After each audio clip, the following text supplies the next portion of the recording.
my hand on the post, head down into these scriptures, and as we're viewing the things that are happening in the world, we have to look through the prophetic lens. So I pray that with conversations and studies like this, that it's becoming clear to you that, and I hope that you've have drawn your line in the sand, and that you're standing 10 toes down on our Heavenly Father's word, watches as well as praying, and you know the things that are being reported, the things that you're witnessing, were the things that were written aforetime, family. They were told to us, right? So, and the only way uh, to get ready is to stay ready. So if you've been ready, then you have nothing. We have nothing to fear. So I know that scripturally speaking, when we talk about prophecy prophetically, it talks about this would be the time of perturbation, of mental uneasiness, and people are uneasy about their future. They're looking at their future, but our future has always been, when I'm speaking of ours, I'm speaking of the believers, those in the body of Hamashiach, right? The remnant of Israel, um, who make up and are counted for uh, the seed of the woman, right? Those who keep the commandments of the Most High, keep the covenant faithfully, and are returning back to the covenant of our forefathers that the Most High has made with us and our forefathers. He made it with us when we were in their loins, and so now, as we see that here it is at the end of the world. The scripture says that in the days of old, the Most High spoke to us through his holy prophets, but in the last days, he spoke to us through his son. So I'm going to go into this, and we'll see that again, people's finances, right? Um, People's assets, all of these things have been, if you will, they're being moved, and it almost seems like it's not becoming a reality, or that dream, the American dream of prosperity, inclusion for all, that's becoming, for like a lot of people, as far as of my peers, uh, was a nightmare, right? Was a farce, was said one thing and then did the other.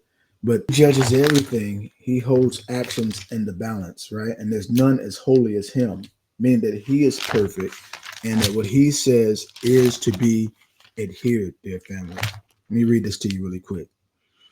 It says here in 1 Samuel 2:2, there is none holy as the Most High, for there is none beside thee, neither is there any rock like our power.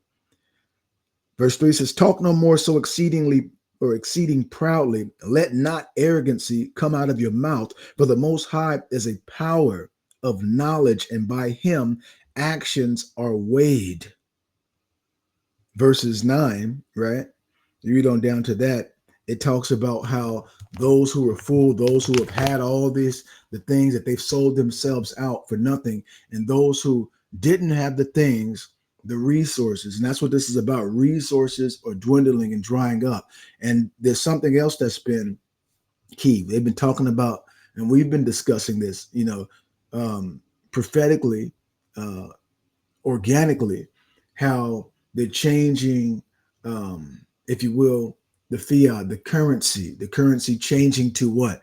To the bitcoins, and them trying to save the dollar, right? And that you have these other countries, right? These other world powers, in specific, like the BRICS, and those in BRICS saying, listen, we're not going to deal in dollars anymore. So what I need us to do, and what we should be doing, when I'm saying the children of the covenant, we need to look at this through the lens of scriptures, because it's the same thing happening over and over again. And what do you mean by that? Or you say, well, what do you mean by that? It's the same players, the same key players. So when you look through the Bible, the Most High said that he declared the end from the beginning, and that he spoke through, again, like it says in in the latter in the days of old, he spoke to us through the holy prophets. The holy prophets, when we read in the manuscript, we see on and on again how that the Most High chose Jacob, chose, or let's say he chose Abraham, Isaac, and Jacob, and then their descendants after them. And he rejected and despised Esau. And Esau, why? Why did he despise him? Because of his character, because of his nature, because the way that he does things, right? And so all of us have a choice to choose in the way that we operate. We can choose to operate in the vein of doing what the Most High says, or you can go down, you know what I'm saying? You can go down that path of the broad, the path that leads to destruction, where many people do enter in thereat. So let me play this song, dear family, and we're going to get right into it. But we're going to be talking about this, the things, some of the bills that have been signed into law. I mean, this literally goes to where the Bible was. The Bible tells us, what in the world's going on here? I want to see all that. The Bible tells us about the mark of the beast, tells us about in Revelation 13 how all of the people had their what? Turn this down. All of the people they marveled after the beast, right? So we're not going to do that. We don't put our hope and our trust in this particular system. We put our hope and our trust in the Most High. So that's what I wanted to talk about. That's what we're going to talk about. And if you're paying attention, and you have some news clips again, the reality of it is that this perturbation, this mental uneasy, affects everyone from young to old and everywhere in between.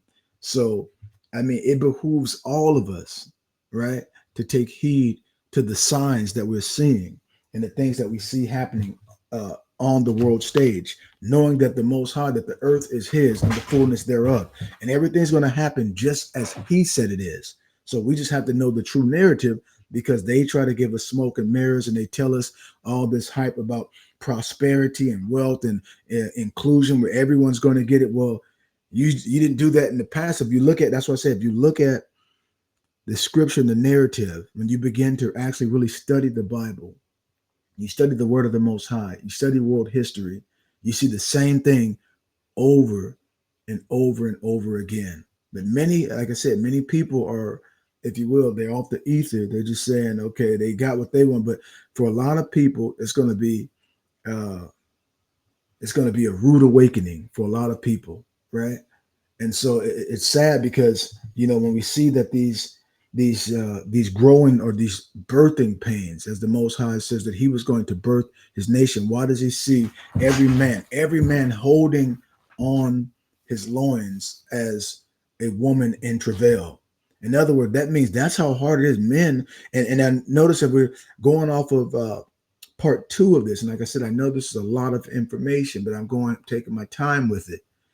You can see it all around. Maybe you can. Maybe you see bits and pieces of it, and it's a hard thing to look at and to grasp, and to really say, well, I don't want to see it that way and think of that way. But the issue is that if you go into the narrative the way that the world is telling us, and the masses of people, you'll begin to find out that many people are going to, if you will, going to acquiesce or capitulate, to join in and basically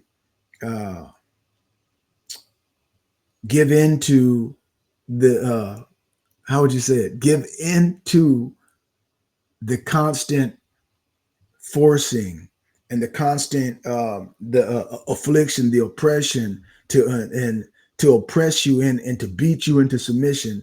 And then many people will, like I said, capitulate in order to, so some people just get their basic needs. But it tells us in Second Ezra 9 and verses 6, it says, so also are the times of the Most High. The beginnings are manifest in wonders and mighty works. So the Most High did all of this. He's parted the Red Sea, brought the children, our ancestors, the children of Israel, from out of Egypt, right? To give them the law, to give them the eternal law, which is the constitution of man, which is the, if you will, this is the actual, this is the barometer of how everything would be judged, and every person on earth would be judged in light of the Most High's commandments, the things that we do. The Bible tells us in Revelations that Yahshua was coming to smite the nations with the sword of his mouth. That sword of his mouth is the Father's commandment, right? So they're saying how the rich get richer. Why wealth inequality will only get worse in the future, and most importantly, what you can actually do about it. Because the truth is, you can't vote your way into wealth, but you can learn how the game works. Now, and that's true. People can learn how the people that are these players. Let me show it to you. Hold on. We talked about. Said I was going to get some graphs and so we can see how wealth is actually distributed. Is distributed in the world. Now, and if you remember, family, let me see if I have this other information here. Give me 1 second. They said that, and I say they. I'm looking for this one. Okay, so they said the United States led the world in global billionaire gains in 2024. So this is pretty recent, right? I know we're in 2025 right now. So if you look at this, you see it. They said that the U.S. added 84 billionaires in 2024. Negative, they went down 1 billionaire. So they got 82 billionaires, it says, as of 2004, mind you. Right now, this change and fluctuates because why? What we've been talking about and have been discussing that resources, right? Remember what the resource is. The resource is something that you can use resourcefully, whether it's something of value, right? Having finances to use, right? Resources. And I think I did the United Kingdom, and then China. 420. They have 427, and it said they went down by 93. So this is what they're reporting. 427. So of 2024, that would make a total of 1,974. Okay. That's how many billionaires. Remember, in the first quarter of 2025, the U.S. household net worth experienced a decline to 169.30 trillion, down from 170.90 trillion the previous quarter. This drop was primarily attributed to a decrease in equity holdings in real estate values. So these particular billionaires, let me just put a picture of, right, the richest in 2025. These are the richest of the, right? Now we just read, and this don't look like no 1,000, and so this is not all. Maybe this is just like the ultra rich or the famous, because there's other billionaires, right? It said it was 1,974 billion. That doesn't look like 1,000. That doesn't look like nearly 2,000 people in this picture right here. Now, resources, again, a stock or supply of money, material, staff, and other assets that can be drawn on by a person. So now, when things get tight, and what would you call it? Your account dries up, or you're not able to withdraw from your resources, because now you got to keep in mind where we're going. Where are they going with this? This is the time that we're in. Did you know? Okay, let me go ahead and report a little bit more. So we report prophetically through the Bible, looking at all the things that are happening in the world, right? Through the prophetical lens. Because why? The Bible tells us in, watch this, in Revelations. There's so many places that I'm holding right here. Let me go to Revelations 13. Not the one I wanted? Yes. Revelation 13 and verses 5 14. So 4 through 10 and then 14 through 18. It says in verses 4, and they worshiped, right? And it said, and they worshiped the dragon, which gave power to the beast being a system, and they worshiped the beast. So they worshiped the dragon, which we know is the devil, Satan, saying, who is like unto the beast? Now, remember, dear family, because BRICS was set up to hurt us. BRICS was set up to degenerate our dollar. And if we lost look at this. The world standard dollar. And just to pay attention to the context and the tone of what's being said, right? Remember GDP, right? All these things right here. So for a lot of people, maybe the regular old people who's in the I don't want to call it the rat race, but it kind of is, right? Those of us who are just trying to make ends meet. And it's like all of us in it to an extent. You try to get out this rat race, try to buy back your time, try to keep your head on the swivel so that way you can be cautious at all times and aware of your surroundings, right? That would be like losing a war, a major world war. We would not be the same country any longer. We're not going to let that happen. China alone. They're not going to let it happen, right? Now, you have to keep in mind that, dear family, they've done this, they've done this many of times. On the surface, it's all about just the dollar. Now, remember, they're not going to pass up any perfect storm. As a matter of fact, they oftentimes do what? They actually stroke it in. When I say stroke, they actually instigate, right? Instigate scenarios and cause two different opposing, if you want to say, opinions or views or struggles, pair them against each other and allow them to destroy themselves or keep themselves busy, preoccupied, fighting for the crumbs while we control. When I say we, I'm just speaking of the people who are saying that then they're not going to let this happen. They're the vanguards, okay? They're the vanguards for, if you will, for the earth, to make sure, right? Hold on for a second. Look, to make sure that everybody gets their fair portion and that everybody's treating everyone equally and not harming others, right? This is what we're told. See? And that everyone's going to get their fair share and everyone's going to be treated equal. People, the planet, prosperity, peace, right? They made the declaration, the world today. Now, you'll come to find out if you're looking at it, the 2030 agenda. But if we look down here in 1 second, means of implementation, this is what I'm looking for. They said the scale and ambition of the new agenda requires a revitalized global partnership to ensure its implementation. We fully commit to this. This partnership will work in a spirit of global solidarity.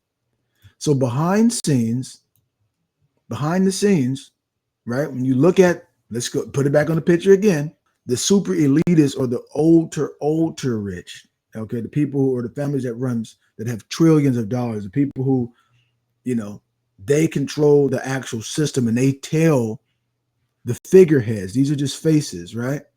And we say, well, the billionaires and now a billion dollars, could if someone do a lot for themselves, and if at any time one of these particular individuals, right, or they got together collectively as a group and went against the actual system, then what the system that that they were able to use and allow them to be fostered up to this particular level would shut off and take, find a way to take all that they've accumulated or acquired, right? Can't speak against the system. right? You have people from different countries and all that, all up in here. Okay. And there's other people that are, it can be richer than all these people, added together. And you won't see, who won't see them. Okay. But ultimately, we know there's none. Remember, the Most High respected not the persons of any in judgment, family. Right? We see that in particular solidarity, look what they say. So that this partnership will work in spirit of global solidarity. So even though they're saying, oh, it's, the BRICS and all these other particular countries or their governments against this particular, now people do fight for dominance or whatever the case is, but ultimately they all have this agenda to bring the whole, again, they're part of this right here. They said there's 3 countries who basically, I don't know how would you say that, they nations within this one who are the majority or have, bigger share stake, okay, than all the others who are actually who have joined in to partnership with the implementation, the partnership to ensure its implementation. So again, they say in particularly solidarity with the poorest and with people in vulnerable situations. So they're saying they're going to really care for those who are in vulnerable situations. And the Most High says, like, and when you read in Exodus 22:22, ye should not afflict any widow or fatherless child. Now, if a system has caused the women to become widows by by promoting, if you will, violence, by promoting poverty. Now, how do they promote it? Through policies, through the stroke of a pen, to erase people's, if you will, erase their foundation of being self-sufficient, totally erode the principles of family, okay, which is the foundation of any society, biblically speaking, right?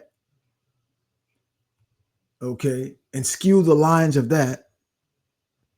So ye should not afflict any widow or fatherless child. And then look at also what it says right here.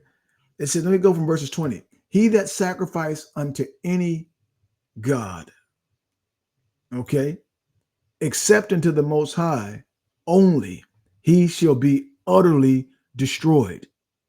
Thou shalt neither vex a stranger nor oppress him. So we, as the children of Israel, we know what it's like once you begin to learn this. And why am I showing you this? Because when we go into Second Ezra, Ezra was what? Mourning. He was grieved, and he was grieved at the if you will, the oppression and the affliction of what befell Zion. Okay. He was anguished in spirit because of it. Look at this. So it's telling him, thou shalt neither vex a stranger nor oppress him, for ye were strangers in the land of Egypt. Ye shall not afflict any widow or fatherless child. Why? If thou afflict them in any wise, so in any way, if you afflict them in any way, it doesn't matter if they don't know that you afflicted them. Let's say that you're being, you think that you're being, if you will, sneaky. You're being incognito. What they don't know won't hurt them. No, we have principles and values that we have to follow, which is of the Most High. And they cry at all unto me, I will surely hear their cry. Right? And it says, and my wrath shall wax hot, and I will take you out. That's what this means, right? I will take you out with the sword, and your wives shall be widows, and your children fatherless. Now that we read that, let's go over here really quick, family. Look at this. I need us to hear this. If thou lend money to any of my people that is poor by thee. Hold on for a second. If you lend money to any of my people that is poor by thee, thou shalt not be to him as an usurer. I need us to see this. Oh my goodness. Usurer. Let's get, what is usury? Now I know what it is, but let's get it in here really quick, because this is how, hold on, let me see. Let me put it right here. Usury. Look at this. This is how the rich, or one of the means, how the rich get rich, right? Usury. The illegal action or practice of lending money at an unreasonably high rates of interest. There's a penalty for that. Are you seeing these signs now? They got the power. When we say this, they, this is the more popular ones, right? Singers, business moguls, real estate moguls, elite athletes, people who run what they call the social media, doing things like building automation and with the AI and all this technological advancement, right? Everyone's smiling, right? I'm not saying there's anything wrong with smiling, but I mean, think about it. Think about this for a second. Have they done what's truly right in the eyes of the Most High? Are they? Okay, they got to first, all of us, we all got to answer to the Most High. So it doesn't matter if you're a part of this particular list of the billionaire clubs or the billionaire list, right? Made the cover for this, but check it out here. What are we seeing here? We're reading in Revelations. And they worship the dragon, which gave power unto the beast, and they worship the beast, saying, who is like unto the beast? Who is able to make war with him? And there was given unto him a mouth speaking great things and blasphemy. Keep in mind with those pictures, that's the Hollywood, that's the media, that's the social media, right? Silicon Valley, so forth and so on, right? In New York, they're what they call the crosshairs of the world, okay, the richest city on earth, okay, as far as resources and monies and how making things move, right? It's a global city. And power was given unto him to continue 42 months. It's almost like a president term right there, right? And he opened his mouth in blasphemy against the Most High. Blasphemy is lies. To blaspheme his name and his tabernacle in them that dwell in heaven.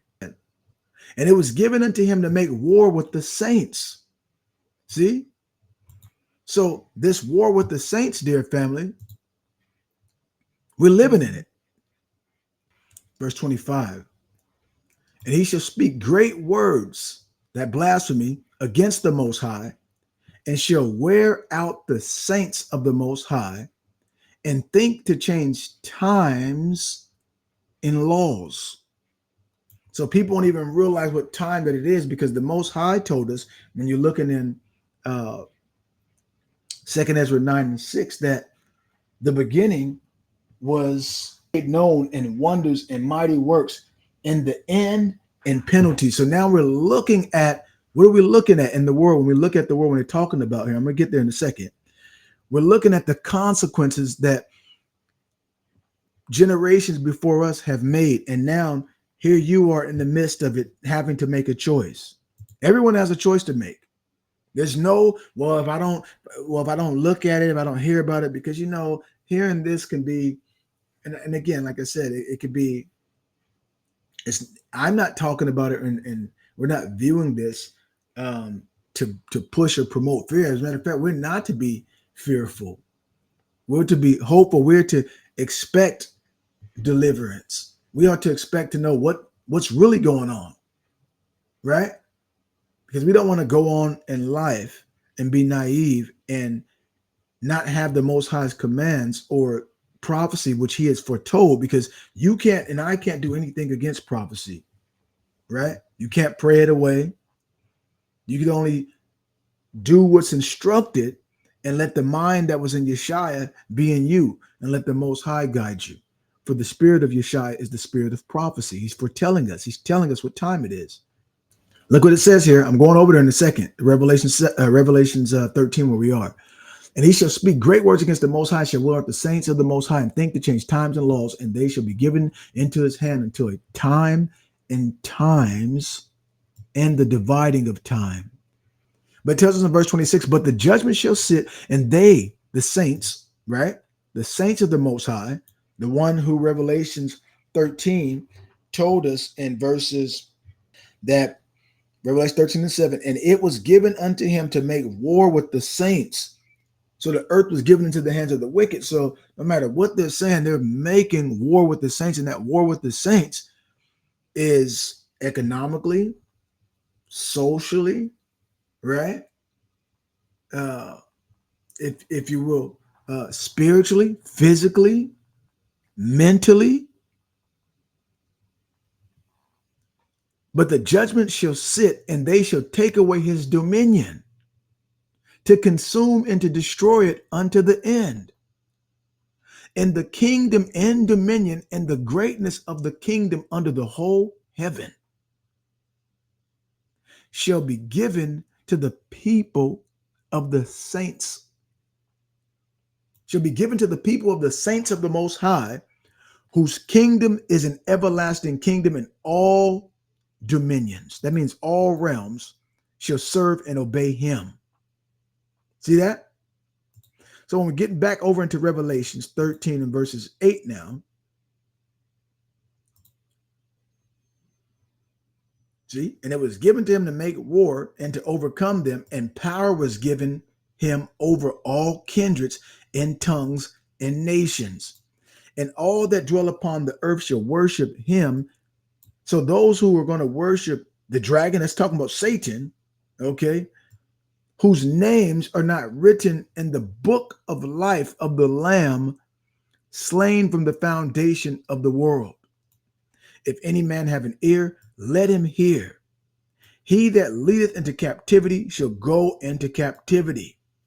Now, this is those who have led, and this is Jacob and Esau's beef, or the strife or the conflict that they had. This is prophetically prophecy. That's what it talks about when you read in 2nd Ezra 6, verses 8 and on down, right? From Abraham to Isaac, because from Isaac came Jacob and Esau.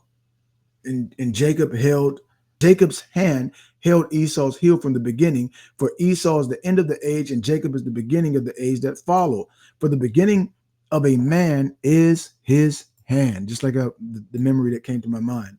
And the end of a man is his heel. So between the heel and the hand, seek for nothing else. Ezra. Dropping it.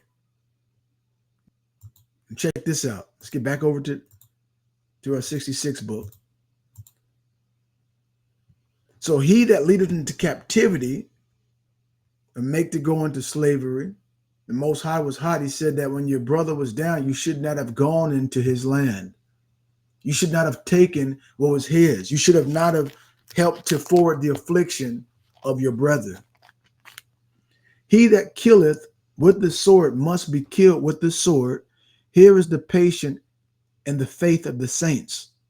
So any who have caused harm to the Most High's hidden ones, they're not going to make it into the kingdom of the Most High. Let's jump down to verses 14. And I could expound more, but just for the sake of time, I'm going to go right here. Verse 14 tells us, now it says here, and deceiveth them. So the dragon, right? The dragon, or the beast, the second beast, deceiveth them that dwell on the earth by the means of those miracles which he had power to do in the sight of the beast, saying to them that dwell on the earth that they should make an image to the beast, right? Something is a representation, a reflection of all that that system stood for, all the debauchery, the wickedness, right? Which had the wound by a sword and did live. Verse 15, and he had power to give life unto the image of the beast, that the image of the beast should both speak and cause that as many as would not worship the image of the beast, you're not going to adorn and idolize, the beast, that they should be taken out. And when it says taken out, unalived. Verse 16, and he causeth all, here it is, both small and great, rich and poor, free and bond, to receive a mark in their right hand, or in their foreheads. Why? And that no man, I need us to get this right now, and that no man might buy or sell except he that had the mark, or the name of the beast, or the number of his name. And this is where we go into what they talk about, if you will, when they are trying to attach, they said they're trying to save the dollar. Save the dollar. And because why? The other countries, BRICS, when I say BRICS, Brazil, Russia, India, right? Iran, South Africa, and all the other nations who have what? Who have joined on their side and said, well, look, we don't like what they're doing over there in these other countries on the Western worlds, or those who are, following them and going after the dollar, because they're having control over us. Now, keep in mind, with all this being played out, this is almost like, look at this, family. This is almost like it's a social study, if you will. So if you pay attention, or you're understanding what's happening on the world stage and what we are delving into, and I'm divulging through scripture prophetically, and linking the pieces together, so that why? Because most Christians, if you will, or people who read or people who say that they believe in the Most High, they're not connecting all these dots on the world stage, right? Most people are just going as sheep. They're led, and sheep are supposed to be, if you will, sheep are, for the most part, sheep can be docile, right? They're just minding their business, just eating the vegetation, and they're going where the shepherd's going. Now, we have to follow the one shepherd, which is Yeshua, who the Most High sent to shepherd us and to bring us unto the Most High. See? So keep in mind, look at this, what it says. Here is wisdom. Let him that hath understanding count the number of the beast, for it is the number of a man. So in other words, every single person is going to be assigned a number, and his number is 666. They're saying, listen, for you to operate in this particular system, you're going to have your number, get your mark, right? Now, keep in mind that it's a lot coming into my mind as I'm thinking about, in order to, to operate or to have some level of success, or the things that you endeavoring or how'd you say, inspiring to be, or aspiring to be, to do those particular things, you operate in this particular system. And to operate in this particular system, who's in control of those resources, right? This is what the Bible says, all small and great, doesn't matter. So everyone has to get to that point to build up, or at least be able to see and know what it is. So that way you do not, if you will, and acquiesce just meant to be in compliance. So you acquiesce, meaning that you don't even resist what the Bible told you to resist, what God, what the Most High told you to resist. Don't take that mark of the beast, because all who do that, right, there is no coming back from that. Now, put a little bit back here, bring it back full circle. Yes. BRICS was set up to degenerate our dollar. And if we lost the world standard dollar, that would be like losing a war, a major world war. We would not be the same country any longer. We're not going to let that happen. China alone is sitting on $3.4 trillion in reserves.